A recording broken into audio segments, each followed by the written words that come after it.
이제 직접 인용과 간접 인용을 왔다 갔다 할 때 무엇이 변해야 되는지를 잘 이해하는 거거든. 개념은 되게 쉽습니다. 보겠습니다. 6쪽에 여기 보면 직접 인용이랑 간접 인용이라고 하는 말이 있는데 직접 인용 같은 경우는 여기에 큰 따옴표에 기호를 붙이고 자 라고라고 하는 요소를 쓴다라고 하는데 직접 인용이라고 하는 친구는 말 그대로 그 사람이 했던 말을 직접 토시 하나 안 틀리고 가져오는 겁니다. 자, 그래서 이 친구는 가져왔다라고 하는 표지인 직접 인용에 큰 따옴표가 필요하고 자, 그 뒤에라고 하는 라고라고 하는 요소는 우리가 교과서나 학교 문법에서는 이걸 자, 인용의 부사격 조사라고 해석을 합니다. 자, 부사격 조사니까 일종의 여기 인용절의 역할은 자, 뒤에 있는 서술어를 꾸며주는 부사의 역할을 해준다. 요 말이죠. 그죠? 자, 이게 직접 인용이라고 하는 친구고 자, 두 번째는 우리가 간접 인용이라고 하는 친구도 볼 수 있는데 자, 이 간접 인용이라고 하는 친구는 어떤 사람이 했던 말을 누구의 입장에서 쓴 거냐면 자, 이 말을 대신 받아서 말하는 화자. 자, 화자 입장에서 자, 대신 서술하게 되는 요소입니다. 자, 그렇기 때문에 그 사람의 말을 직접 따왔습니다 라고 하는 큰 따옴표의 표지는 필요가 없습니다. 자, 그래서 큰 따옴표를 쓰지 않고 자, 뭐만 쓰면 된다? 자, 이번엔 고라고 하는 형태의 인용의 부사격 조사만 쓰면 돼요. 자, 그렇기 때문에 우리가 이제 안긴 문장, 아는 문장 중에 가장 안긴 문장을 파악하기 쉬운 게 인용절이기도 해. 자, 말 그대로 직접 인용은 따옴표 부분을 그냥 그대로 묶으면 인용절이 되거든. 자, 그래서 우리 요걸 파악할 때 좀 주의사항이 있습니다. 자, 밑에 보시면 시제와 높임, 지시 표현과 종결 표현이 달라지는 경우에 주의를 하라 라고 하는 말이 있죠.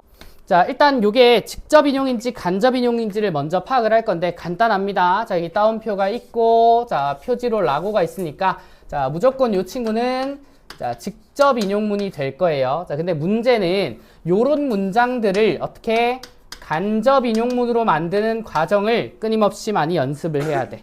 자, 그러면 우리가 요 팁을 드리자면 인용절로 묶일 수 있는 부분 있죠. 거기만 건드리면 돼. 그리고 그 뒤에 조사만. 그럼 어디까지? 자, 제가부터 라고까지만 수정을 하면 되고 나머지는 그대로 가시면 돼요. 그대로. 자, 그러면 간접 인용문은 아들이 나에게라고 하니까 뭐 아버지나 어머니 입장에서 다시 쓴다라고 보시면 되겠죠. 이 말은 아버지나 어머니가 할 거니까.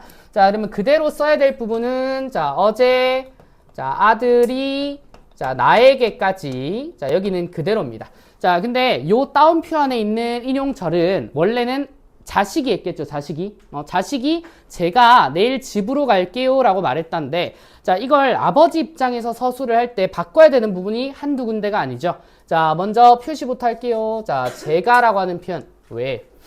아들 입장에서는 아버지가 나보다 높은 사람이지만 아버지 입장에서는 아들이 굳이 높이지 않아도 되는 대상이거든. 그래서 제가가 바뀌어야 될 거고 자, 두 번째. 여기 제일 어려워합니다. 너희들이. 자, 내일이라고 하는 이 시간 부사어 표현도 바뀌어야 돼요. 자, 그다음 집으로 갈게요 라고 했을 때 자, 갈게요 라고 하는 말은 아마 전면적으로 뜯어 고쳐져야 될 겁니다. 자, 그리고 라고라고 하는 부분도 자, 바뀌겠죠? 자, 그리고 따옴표는 없어지겠지? 자, 그럼 그대로 한번 가보자. 일단 따옴표를 뗀 채로 자, 제가라고 하는 요 주어는 어떻게 바뀌게 될까? 자, 제가인데 요걸 아빠 입장에서 얘기를 하면은 뭐라고 어떻게 했어? 두 가지가 있죠. 아들이라고 해도 되고 아니면 자신이라고 해도 돼요. 자, 그러면은 우리 자신이라고 한번 잡아볼까? 자, 자신이. 자, 그다음 여기 어렵다 했죠. 내일. 자, 이거는 제가 이제 파악하는 팁을 조금 드릴게요. 이런 시간 부사가 바뀔 때는 너네들이 이 문장을 본 날짜를 기준으로 생각해주면은 조금 쉽게 풀이를 할 수 있어. 우리 오늘 며칠이죠? 오늘 16일. 자, 오늘이 16일이라는 걸 항상 생각을 해. 오늘이 16일이야. 오늘이 16일이면 자, 이 어제라고 하는 날은 16일을 기준으로 하면 며칠이겠냐? 15일이죠. 뭐 당연하잖아. 야, 16일에 어제는 15일이잖아. 자, 잘 생각하면서 들어. 자, 15일입니다. 자, 그러면 자, 이 따옴표 안에 있는 발화 있죠? 아들의 발화. 자, 이건 며칠에 말한 거예요? 15일에 말한 말이야. 15일에 말한 말. 자, 이래서 어렵다고 잘 생각해. 자, 이 따옴표의 말 자체를 15일에 했어. 어제니까요. 자, 그러면은 15일에 말한 말 기준으로 내일은 언제예요? 16일이 되는 거야. 자, 16일입니다. 여기는. 자, 그러면 잘 봐. 자, 간접 인용문으로 바꿨을 때 어제 아들이 나에게 라고 하는 말에 큰 따옴표가 사라지죠. 그러면 자, 이 말은 아버지가 오늘 기준으로 한 말이 된단 말이야. 자, 그렇기 때문에 자신이 뒤에 내일이라고 하는 표현은 뭐가 돼야 돼? 오늘이 돼야 됩니다. 그죠? 자, 이게 어렵다고. 하루 더 가야 된다고. 하루 더. 자, 그래서 이 발화 자체가 15일에 이루어진 발화니까 자, 어제 아들이 나에게 자신이 오늘 라고 말했다라고 하는 이 문장 자체의 발화는 16일에 일어난다고. 자, 그럼 16일을 기준으로 하면 이 발화를 한 16일을 기준으로 하면 당연히 16일은 오늘이 돼야 되는 게 맞다고. 자, 그래서 오늘로 바꿔주는 겁니다. 자, 그 다음 우리 자 밑으로 집으로 라고 하는 말은 그대로 가시면 되겠죠? 자, 바꿀 거 없기 때문에 자 그대로 쓰겠습니다. 자, 집으로. 자, 그 다음 갈게요 라고 하는 표현을 바꿀 거야. 자, 일단 높이지 않아야 되죠. 높이지 않아야 되고 자, 아들이 집으로 가는 거잖아. 자, 그러면 아빠 입장에서는 아들이 집에 가는 거야? 집으로 오는 거야? 오는 거지. 맞아? 자, 잘 봐. 자, 이 집이 아빠 집이라고 생각해봐. 아들 입장에서는 타지에 사는 아들 입장에서는 가는 거죠. 근데 보통 아빠 가만히 있는 사람 입장에서는 오는 거잖아. 그래서 요 아버지를 기준으로, 그러니까 화자인 아버지를 기준으로 하면 자, 온다가 돼야 되는데 자, 갈게요라고 하는 말을 그대로 한번 따오면 get 어요가 아니겠죠. 그죠? 존대를 안 해야 되니까 오겠다라고 한 다음에 그 뒤에 자, 뭘 적어야 된다? 고라고 하는 인용의 조사를 적어야 돼. 자, 그래서 바뀐 부분은 요렇게죠. 라고라고 하는 직접 인용의 조사는 고라고 바뀌어야 되고, 자, 방향성도 바뀌어야 돼. 가다라고 하는 말은 오다로. 자, 그 다음 시제 표현이나 의지를 나타내는 get 같은 경우는 그냥 그대로 와야 된다고. 자, 그래서 우리가 바뀐 부분은 자, 여기까지고요. 자, 그 뒤에 말했다는 인용절 바깥에 있기 때문에 자, 그대로 쓰시면 된다고. 자, 그럼 다시. 자, 요 간접 인용절에 묶어야 될 부분은 여기까지입니다. 자신이 오늘 집으로 오겠다. 고 말했다. 요렇게. 자, 그래서 우리가 바뀐 부분을 조금 정리를 하면 자, 우선 자신, 자, 제라고 하는 요 표현을 뭐 일종의 인칭 표현이라고 얘기를 합니다. 인칭 또는 뭐 높임이 건드려졌겠죠. 자, 그 다음 우리 내일이 오늘이 되었다라고 하는 부분은 자, 시제 표현이 바뀐 겁니다. 자, 그 다음 우리 갈게요에서는 우리가 이제 어느 정도 바뀐 부분이 많을 건데 자, 이 가다 오다 같은 경우는 이제 입장 차이죠. 화자 입장이냐 아니면 아들의 입장이냐 이런 차이고요. 자, 그 다음 우리 문장의 유형 역시도 요가 그냥 일반적인 평서문이 됐기 때문에 이제 여기도 일종의 높임 표현이나 자, 요 가다 오다 같은 경우는 일종의 뭐 지시 지칭 표현이라고 하는데 자, 요 정도로만 적어주시면 좋을 것 같아. 그래서 자, 거기 제가 적어 놓은 것처럼 자, 우리가 인용 표현이 간접 직접이 바뀔 때는 이제 시제나 높임, 자, 지시 표현, 종결 표현 등이 달라진다라고 해. 그럼 여기서 자, 높임 표현이자 자, 종결 표현까지 이렇게 바뀌고 있다라고 봅니다. 그래서 바뀌는 요소들이 많이 들어가 있는 문장을 제가 이렇게 한번 써본 거예요. 자, 당연히 이거 하나만 연습하지는 않겠지? 자, 일단 예문 분석을 한번 보시면 자, 간단합니다. 직접 인용문 기준으로 일단 암긴 문장을 먼저 찾아주시고요. 자, 그 다음에 인용의 조사나 이제 문법적인 표지를 통해 직접 간접을 먼저 가른다고. 자, 그러고 난 다음에는 이게 직접 인용인지 간접 인용인지를 분석하는 게 맞는데, 자, 기본적으로는 이 문장을 왔다 갔다 쓸 줄 알아야 자, 인용 표현을 완벽하게 이해하셨다라고 합니다. 자, 예문 한번 볼까요? 자, 여러분들 교과서에 있는 요 친구. 자, 제가 물어볼 겁니다. 자, 7쪽에 지난 여름 얼굴도 모르는 이웃의 생명을 구하기 위해 위험을 무릅쓰고 몸을 던진 강땡땡 씨는 자, 누구라도 그 상황에서는 저처럼 행동했을 것입니다. 더 많은 사람을 구하지 못한 점이 아쉽습니다. 라고 말했다라고 하지. 자, 그럼 여기서 밑줄 쭉 칠 분은 누구라도 그 상황에서는 부터 자, 아쉽습니다. 라고까지죠. 자, 표지가 있을 거야. 자, 다현아, 여기 표지를 봤을 때 이거 직접 인용이에요? 간접 인용이에요? 직접 인용이죠. 자, 이걸 우리는 간접 인용문으로 바꿔볼 거지만 밑에 있어요. 자, 밑에 있는데 자, 지난 여름 얼굴도 모르는 이웃의 생명을 구하기 위해 위험을 무릅쓰고 몸을 던진 강땡땡 씨는 자, 아까 말했지. 인용절 이외 바깥 부분은 안 바뀐다고. 자, 그래서 어떻게 바뀌었니? 누구라도 그 상황에서는 까지는 안 바뀌었어요. 자, 그 다음 저처럼이 뭘로? 자신과 같은 행동을 했을 것이라며 밑줄 자, 저는 강땡땡 씨가 자기 입장에서 자기를 표현한 거잖아, 그지? 자, 근데 이걸 화자 입장에서 표현할 때는 자신이라고, 아까 우리 아들을 자신이라고 바꿨던 거랑 동일하게 바꾼 겁니다, 그죠? 자, 그리고 했을 것입니다라고 하는 걸 뭐 이제 매끄럽게 것이라며로 바꾼 것도 보입니다. 요거는 뭐 크게 신경 안 써도 될 것 같고요. 자, 그다음 더 많은 사람을 구하지 못한 것이, 자, 아쉽습니다라고 하는 높임의 표현의 종결을, 자, 아쉽다라고 하는 그냥 일반 평서문으로 바꿨죠. 자, 종결 표현이 바뀌었다라고 보시면 되고, 자, 라고라고 하는 인용의 조사도 고라고 바뀌어 있습니다. 그러면 요렇게 간접 인용문이 꾸려지는구나 라고 하는 걸 보셔야 돼요. 자, 그 다음 우리 세 번째 문장 봅니다. 자, 그는 어르신께 제가 저녁 준비를 하겠습니다 라고 말했다.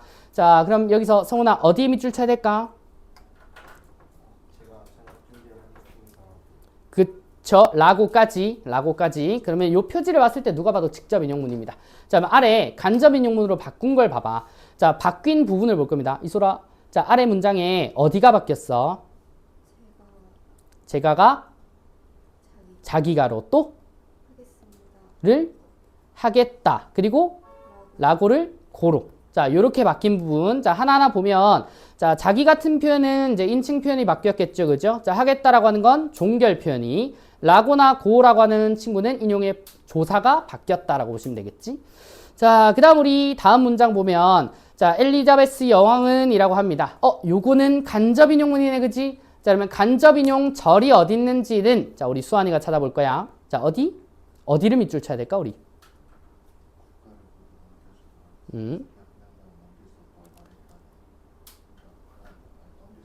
그렇지, 거기까지지. 자, 국가를 모두 넘겨주더라도 셰익스피어 한 명만은 넘길 수 없다고 누가 말했어? 엘리자베스 여왕이 말했지. 그럼 이게, 자, 아래 있는 문장처럼 엘리자베스 여왕이, 자, 직접 얘기했다라고 가정을 하면, 자, 여기는 어디만 바뀌었죠? 자, 국가를 모두 넘겨주더라도 셰익스피어 한 명만은 넘길 수 없다. 그대로 썼지. 그 다음에 따옴표 추가하고 고를 라고라고 바꿨을 뿐이라고. 자, 이런 게 오면 되게 쉽죠. 자, 그 다음 우리 아래 문장을 보면, 자, 이번엔 셰익스피어의 직접 인용이 나옵니다. 자, 좋은 일도 나쁜 일도 모두 당신의 생각에서 비롯됩니다. 라고. 자, 이건 직접 인용이겠죠? 자, 그 다음 우리 다음 쪽에 봐봐. 8쪽에. 자, 셰익스피어는 좋은 일도 나쁜 일도 모두 당신의 생각에서 비롯된다고 말하기도 하였다라고 할 때, 자, 좋은 일도부터 비롯된다고의 밑줄까지 치시면 되겠죠, 그죠? 자, 여기서는 딱히 바뀐 것 없이, 뭐 없진 않지만 라고라고 하는 인용의 조사가 고로 바뀌었고 따옴표 떨어진 거 확인을 할 수 있습니다. 자, 되게 간단한 문장들이죠. 자, 그러면 자, 밑에 있는 두 문장 있죠. 자, 이 두 문장은 지금 직간접이 안 써 있어. 자, 안 써 있는데 일단 안중근 의사는 이라고 하는 부분을 보면, 자, 따옴표도 있고 라고라고 하는 표지가 있으니까 직접 인용문이죠. 자, 요걸 우리는 간접 인용문으로 한번 바꿔 적어 볼 거라고. 자, 같이 갈 겁니다. 자, 안중근 의사는 이라고 한 다음에, 자, 세월을 헛되이 보내지 말라라고 하는 부분은 뭐 크게 문제는 없는데, 자, 세월을, 자, 헛되이, 자, 보내지, 자, 말라라고 하는 부분까지는 뭐 크게 문제 없습니다. 근데 뭐 요걸 뭐 말하라고 쓰셔도 상관은 없어요. 자, 보내지 말라. 자, 그 다음 뭐 바뀔 부분 딱히 없네요. 자, 청춘은 다시 오지 않는다. 자, 청춘은 다시 오지 않는다를 쓴 다음에, 자, 그 다음 인용의 조사를 고로 바꾸어 쓰셔야 간접 인용문이 되겠죠. 자, 요 문장은 되게 간단한 것 같아. 자, 근데 마지막 문장 있죠. 마지막 문장을 보면 톨스토이는 이라고 시작되는, 일단 따옴표 없으니까 간접 인용문이지. 자, 이 간접 인용문을 직접 인용문으로 한번 바꿔 볼 건데, 자, 이 문장 안에는 쉽게 말해 인용절이 두 개가 있습니다. 두 개가. 자, 일단 그 두 개가 어디인지부터 한번 봐야 되겠죠. 자, 큰데 안에 들어있다라고 보면 되거든. 자, 보자. 우리 서연. 자, 이 문장에 톨스토이는이라고 하는 문장에 가장 큰 인용절은 어디서부터 어디까지일까?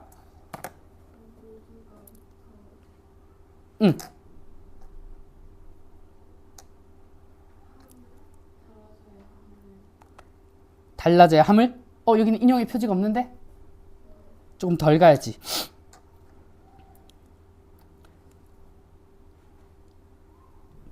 자, 우리 인용의 표지는 어떻게 찾아? 고나 라고라고 하는 표지를 찾아야 할 텐데, 일단 직접 인용이 아니니까 고를 찾으면 되죠. 고가 두 군데 있을 거야. 어디? 정작 스스로 변하겠다 고에도 있고, 자, 그 뒤에 생각하는 사람은 없다 고도 있지. 맞아? 자, 그러면 톨스토이가 했던 직접 인용문의 말은 사실은 어디까지예요? 모두가 붙어 생각하는 사람은 없다까지예요. 여기까지. 맞아? 자, 여기를 크게 묶어줄 겁니다. 자, 모두가 붙어 자, 생각하는 사람은 없다고까지. 자, 여기를 묶으면 우리가 직접 인용문으로니까 일단 따옴표가 시작이 돼야겠죠. 자, 그럼 여기서 모두가 세상을 변화시키려고 생각하지만 이라고 하는 말은 그대로 가도 돼요. 자, 그대로 가도 되고, 자, 그 다음 정작 스스로 변하겠다고 생각하는 사람은 없다, 자, 까지. 문장 속에 그 어떤 부분도 굳이 안 변해도 되는 문장이에요, 요거는. 자, 문장 자체는 길지만 그렇게 어렵진 않네요. 자, 근데 요 뒤에 라고라고 하는 이제 인용의 조사 표지는 바꿔서 적어줘야겠지. 맞아? 자, 근데 이 문장 속에 어떤 친구도 있냐면, 자, 정작 스스로 변하겠다고 생각하는 사람 여기 있죠. 자, 여기서 스스로 변하겠다. 자, 여기 묶어봐봐, 다시. 자, 스스로 변하겠다. 자, 요것도 일종의 지금 간접 인용문일 거야. 왜? 뒤에 고라고 하는 인용의 조사 표지가 있거든. 자, 근데 스스로 변하겠다라고 하는 말은 누구의 말이 아니죠? 톨스토이의 말이 아니잖아, 그지? 자, 여기서 우리가 드러내고자 하는 건 톨스토이의 말을 직접 인용하는 거기 때문에 이 부분은 굳이 안 바꿔도 돼요. 근데 만약에 이걸 바꾸고 싶어. 자, 바꾸고 싶으면 스스로 변하겠다, 따옴표 한번 치고 라고라고 쓰면 되겠지. 근데 그렇게 되면 어떻게 된다? 자, 따옴표 안에 또 따옴표가 들어가야 된다고. 요렇게 쓰진 않습니다. 자, 그렇기 때문에 스스로 변하겠다라고 하는 요 친구는 직접 인용으로 굳이 바꿀 필요 없습니다. 자, 바꿀 필요 없고 이 사람의 말을 그대로 따온다에 초점을 두면 자, 어디까지? 모두가 붙어 자, 없다까지를 자, 직접 인용 표지로 바꿔주면 된다. 자, 요런 말입니다. 자, 그래서 교과서에 있는 예문들은 안 어렵습니다. 자, 바꿔야 될 요소들이 그렇게 많지 않죠. 오히려 제가 오늘 소개해드린 요런 게 사실 인용 표현에서 문제로 낼 만한 요소들이죠.